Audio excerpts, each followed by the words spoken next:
Hi there. Welcome back to another quick and easy watercolor painting. Today we're going to put in, we're going to work on some fence post in our painting, and we're going to look at some other things too, but we're going to start with a moody kind of a sky, a little bit of blue in it, and we're going to take a tissue maybe and just, extract a little bit out. Give us some idea of where some clouds might be. We're going to take our Payne's gray, very thin wash here of Payne's gray, and we're going to put a few trees like in a tree line that's off at a distance like that. And we're going to put in a little bit of a slope coming down across here and another one here. So this is just a 3/4 inch flat brush, and we're just using it to create that sort of a long sloping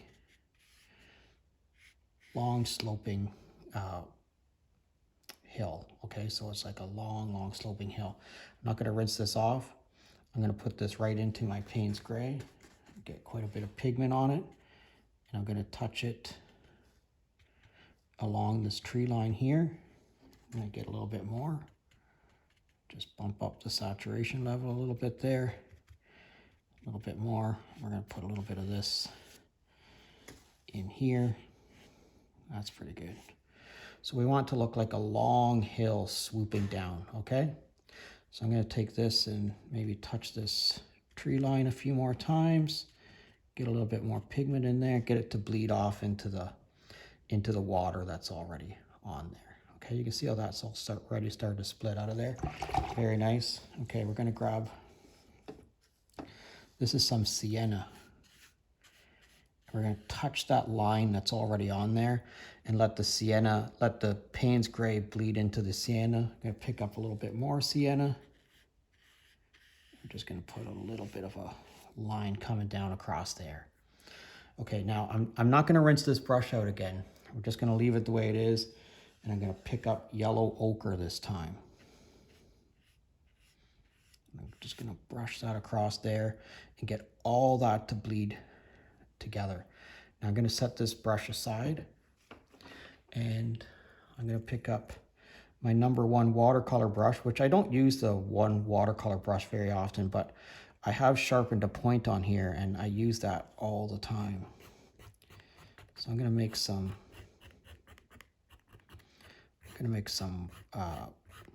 foliage across here just by adding a few scribe marks in there. And then I'm going to take this and I'm going to make like a fence line along here, just like that. So this is going to be the end of one field, and that white area there we're going to paint green, and it's going to become where another field is. Okay, I'm just putting some fence posts along here, just like that.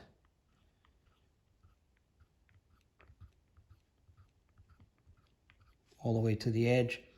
And now we need this to dry up, so finish up whatever it is that you want to do in there. I think actually I'm going to take a little bit more Payne's gray. That's kind of turned out pretty cool right there. I'm going to take a little bit more Payne's gray. Just put a little bit more Payne's gray in a couple of areas like that. And you can see how our tree line is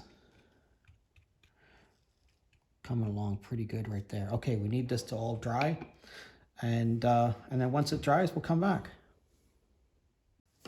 All right, so that dried up pretty cool. Look at all those colors all mixing together in there. So we're going to take some green now. We're going to put this green right across there. Just like that. Get that pretty wet. And then we're going to pick up a whole bunch of yellow ochre. We're just going to drop the yellow ochre right into the green. Just like that. And you can see how we've separated out the two fields here. Punch up a little bit of, just going to put a little bit of a green wash across here.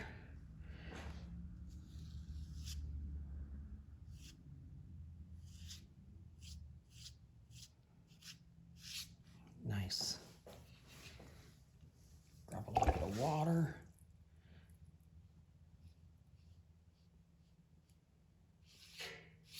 Okay, that's pretty cool. All right, let's let this dry.